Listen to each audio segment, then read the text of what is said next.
Hey guys, my name is Kayla Kantz, and I have a website at kaylakantz.com. I'm a licensed real estate agent with eXp Realty in 4 different states. I serve Florida, Mississippi, Tennessee, and Illinois. And I'm actually coming to you today because I love serving a niche of investors. So I have been getting some questions recently about first time investors, or maybe they've done it a couple of times and they're not happy with their current property and they're looking at broadening their horizons. And so we're going to talk today about building a buy box. And so I actually help my investors build buy boxes. And that's part of, if you don't end up buying a property with me, I can work with you on the consulting side so that you can get with a realtor and you'll have all of your information together.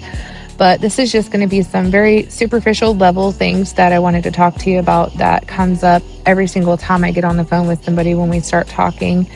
And that is, if you get on the phone and your first statement is, hey, I need you to help me find a good investment property. That's almost impossible for us to search for. So my question to you is, what's a good investment property? And so a good investment property that may work for you might be completely wrong for someone else. So one of the first things I like to do is sit down and develop this buy box. And a buy box is basically, it's the criteria that we're going to use to decide exactly what you're looking for, and just as importantly, what we're not looking for. So the first thing I want to know is, what's your goal? Why are you choosing to invest in real estate and not something else? Why are you not putting money in the market? What has your attention about real estate that pulls it away from something different? And are you trying to create monthly cash flow? Are you looking to build long-term wealth? Are you looking at a property that's, most importantly, you're going to hold for a long time and you're looking at the appreciation over a period of time? Are you looking for retirement income? Are you looking for residual income that's going to start now? Are you going to pass this property down to your children?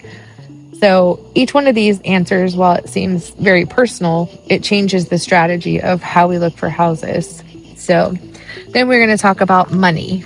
How much capital are we working with? What are you comfortable with putting into the investment?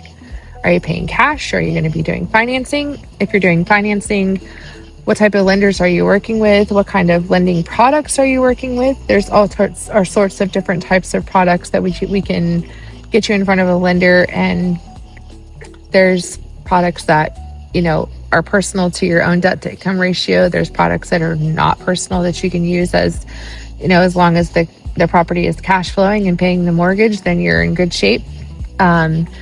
And how much money do you want to keep in reserves? Because the one thing I don't want is to help you buy an investment property and then leave you with no cash available, because something is inevitably going to happen and something's going to need to be repaired at some point. So we talk about the property itself. Are you looking at single family, multifamily?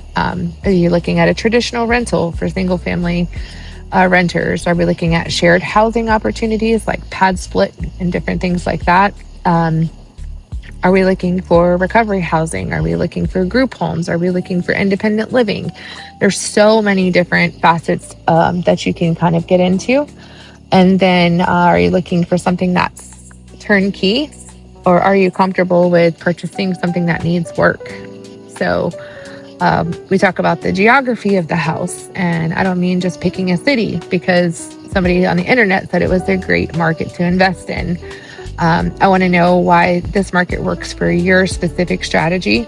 So we kind of dive into that, and then we talk about returns. What does this investment actually need to produce for you to consider it worthwhile?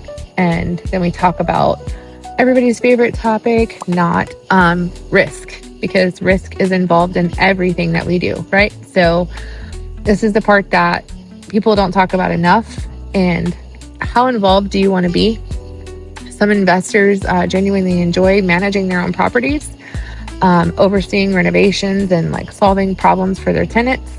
Other investors want absolutely nothing to do with that. So neither one of those is wrong, but those two people probably should not be looking at the same investment property. So we would figure out which one of those works for you best and then move on from there.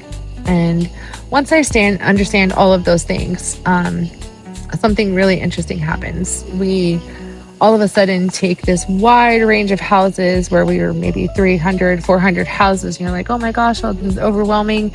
And we stop looking at every house. And now we're only looking at the houses that have a reasonable chance of accomplishing the goals that we've outlined in our conversation. So I think this is where investors save themselves an enormous amount of time and potentially a lot of money. So people are like, oh, why would I pay, a consultant? Why would I do this? Why would I spend time doing these things? And so this is your simple answer to save you an enormous amount of time and money.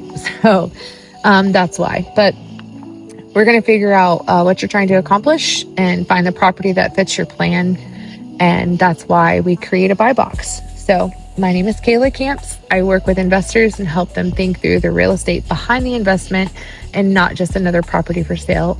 If I can help you in any way, go to kaylacamps.com, or you can find me on social media at Kayla Camps Realtor, and I'd be happy to talk with you. Have a great day, guys.